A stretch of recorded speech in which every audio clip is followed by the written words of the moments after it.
Yeah, they come from the 1,000 meter marker. Don't blink because you'll miss. Cherry Tripper bounced out a ball of speed by a length and a half. Warpath, Little Black Number, Garibondy's back in fourth position. 2 lengths away, German Lady and Whistling Wonder. There's only 4.5 lengths in it. Cherry Tripper with her usual zippy action there by a length and a half. Garibondy scraping paint. Warpath on the outside, black sleeves and cap. Orange Silks of Little Black Number. Then comes Whistling Wonder. German Lady's got to come from last 5 lengths off them. Cherry Tripper's given a kick as they come to the 300 from Garibondy. Warpath tries to come forward. German Lady's got her 3 lengths to make up. Garibondy now runs on it. Cherry Tripper, Warpath. German Lady's looking to lift on late on, but it comes down to Garibondy over the last 100. On the outside trying to close in German Lady, but it's Garibondy's timed it right. Garibondy goes on to score. Second position, Warpath. Then it's tight in behind that. German Lady or Cherry Tripper in photos.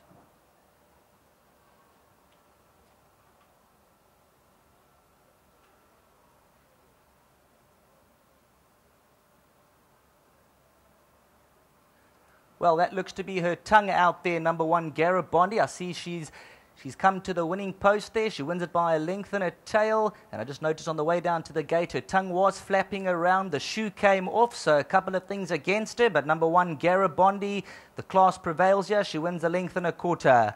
Warpath second. It's going to get tight with German Lady, possibly just putting her nose down with Cherry Tripper on the inside.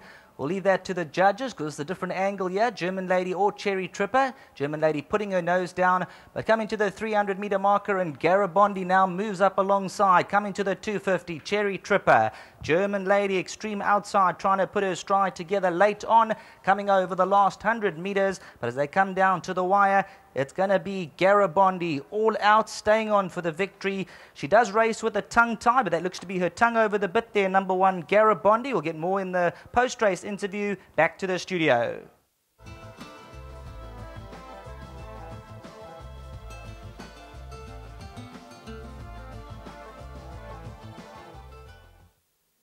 Well done to Paul. He was pretty confident about his filly winning the second and spot on here. Number 1, Garibondy has come through to win race number 2, over 1,000 meters in this conditions played for fillies and mares. And compliments and well done to trainer Paul Lafferty. As presenter, Paul Lafferty was very, very bullish with his filly. And things could have gone horribly wrong after she lost the shoe and had to be taken down to the start and refitted. But firstly, you know, Sheldon touched on it upstairs. I had a discussion with you. That habit of letting a tongue out, Paul. Yeah, you know, you can't get your tongue over the bit if you've got a tongue tie on. You know, people have got to realize that. So she had her throat up, and ever since she's had that, she hangs her tongue out, whether it is in the race or whether it's walking across the paddock. You'll go see her now, her tongue will be hanging out if she's still walking around the ring. We've always used tongue ties, and she just slips it straight out. We tie it up, it's in place, she slips. That's how she likes it, because she knows it suits her, and that's the reason for the tongue tie. And every time she races, people say, oh, the tongue's out. And it's only been the last 4 or 5 runs or so. You can get nervous when they're being reshot, but you were not. You knew that she's got a fantastic temperament. Great temperament, a very good filly. I've always said the quickest now, yard. You know, Flying Lute's catching up, but this filly is very good. And I just said if we got dry ground today, she'd win. I was very confident on her work, she'd win. Yeah, you know, you were spot on with your comments in that preview. And well done to yourself and, of course, the owner. Vin Cox. No, Cox. Yeah, you know, it's good to see a man who's the MD of Magic Millions racing a horse in this country. He's an Australian. He is the MD of Magic Millions, a wonderful man. You wouldn't meet a nicer man. And he's owned a horse with me. This is his horse with me. And he's got to be over the moon. Already had a text from him in Australia that she's right back to her best. Fantastic, Paul. Just a one runner, one winner. Well done to yourself and your team. And now that she's back to winning ways, we'll keep following her. Keep following her. Thanks, Dees. Well done to Paul Lafferty. And the gentleman that's going to tell us more, firstly, about that Elamite flying off at the winning pole. Sheldon picked it up upstairs, and you also saw it. I saw you looking back. Yeah, you know, obviously, you know, she was in full canter, so it was hard for me to do anything and anything about it. So I just gave a call to the guys on the way to the start, just to ask them to please try and get it, or just have one ready for her, you know.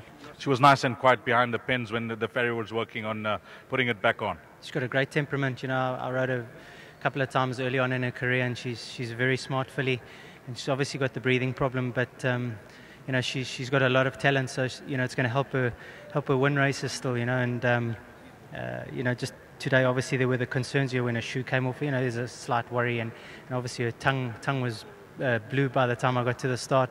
So you know, you worry about these little things, but the race was always going to be run to suit me. There was always going to be a lot of pace, and I must give full marks to Roy and to Paul. You know, I'm so used to seeing and obviously riding this filly quiet and getting her to switch off in the fives and running at them.